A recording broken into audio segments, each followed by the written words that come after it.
My name is Peter Joseph. I live in Brooklyn, New York. I'm 31 years old. I am an independent filmmaker and I suppose the de facto founder of an organization called the Zeitgeist Movement.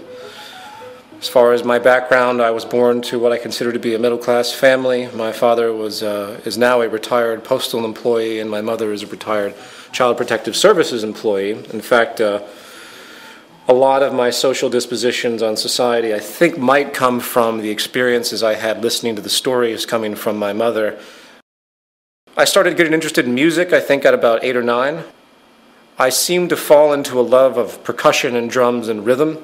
I was very lucky to be accepted to a school in North Carolina, an art school and a university, which allowed me to grow up in a very different upbringing than I think most people grow up into in a rural town in a place in the South, such as North Carolina. And I was exposed to a lot of different cultures, a lot of different interests, a lot of things that you wouldn't find in a typical high school, say, in the South. I was exposed to a large variety of people, and artistic and creative people specifically, which I think imprinted on me, so to speak, and I continue those trends today. Music and percussion are coupled straight into my identity.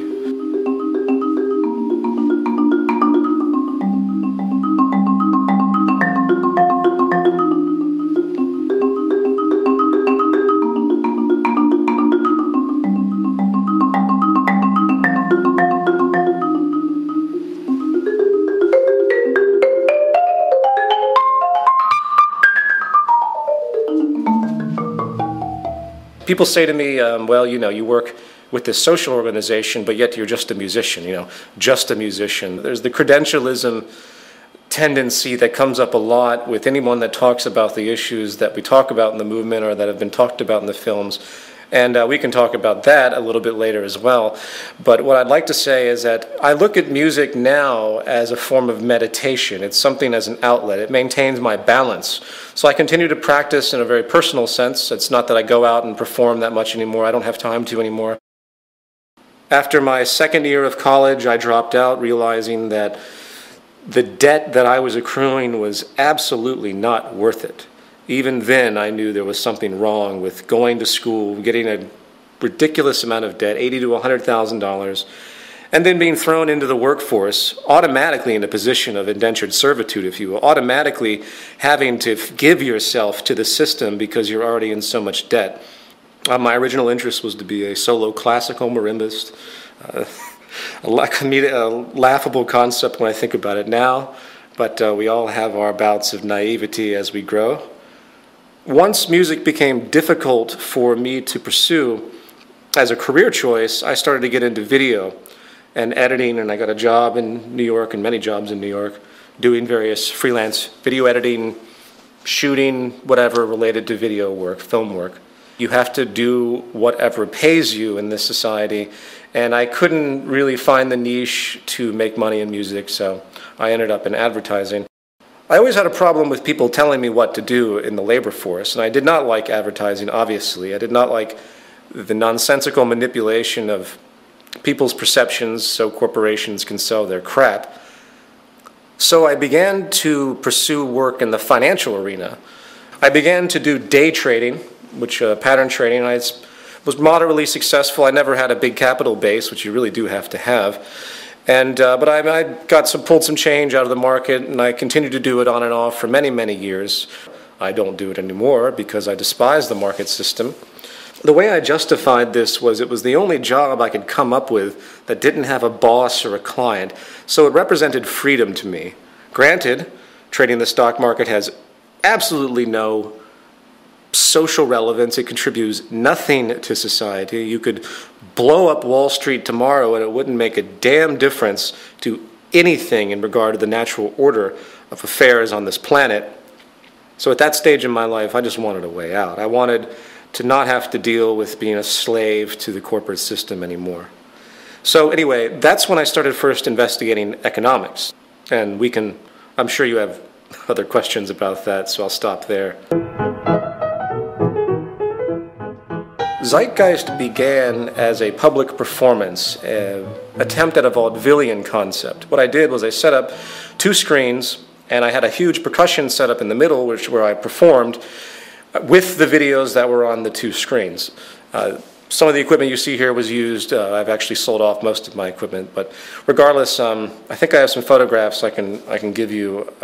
There's only a few that actually were captured, believe it or not, of the original event. I wish I had documented the original event because people keep asking me about it. But nevertheless, it started off as a creative work, a variation on the early vaudevillian concept, film and live music, live performance.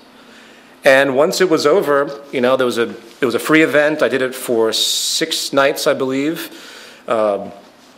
And people came. I advertised it like crazy. I spent thousands and thousands of dollars. I did it mainly because I had been stuck in the corporate reality, and I just wanted to do something for myself to make myself feel better about a world that's going to shit, essentially, a world that's being dominated by finance, a world that's sick and distorted through religious processes, financial oligarchs.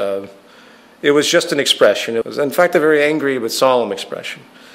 I never expected it to turn out to be what it was at all. After it was over, I just found myself in a little bit more debt. And I took the work, which, by the way, I had no clearance for. I didn't clear any of the aspects with it. But since the internet is what it is, tossed it up online to see what would happen. Maybe some people would like it.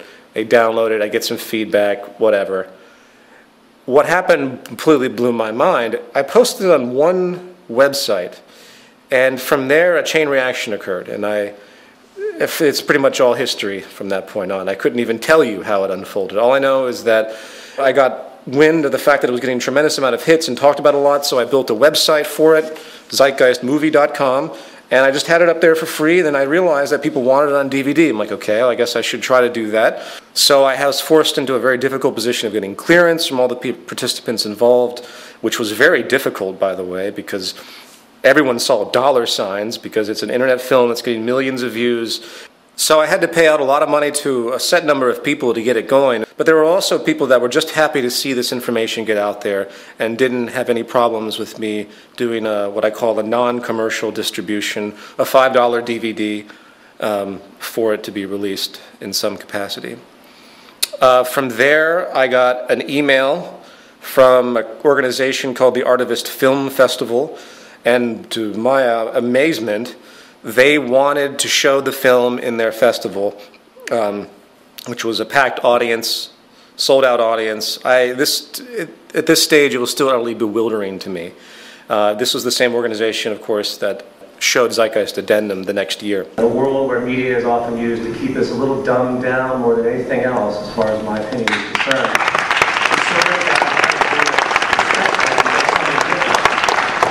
I've often said art without conscience is meaningless, and I think action without conscience is futile. So I think it's so great to have a festival that represents these types of ideas.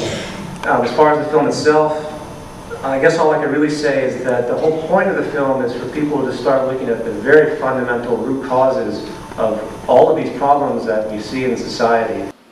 So that's a general rundown of what happened. The Zeitgeist movement was a very difficult decision for me. I could have just made Zeitgeist Addendum like other socially conscious filmmakers do, in the sense that I could have just said, oh, well, here's a bunch of stuff, here's a bunch of problems, hey, here's some possible solutions, take what you will with it, and just roll with it and see what happens.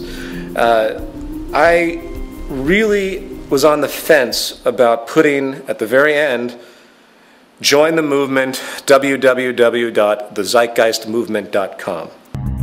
And 6, join the movement. Go to thezeitgeistmovement.com and help us create the largest mass movement for social change the world has ever seen. I knew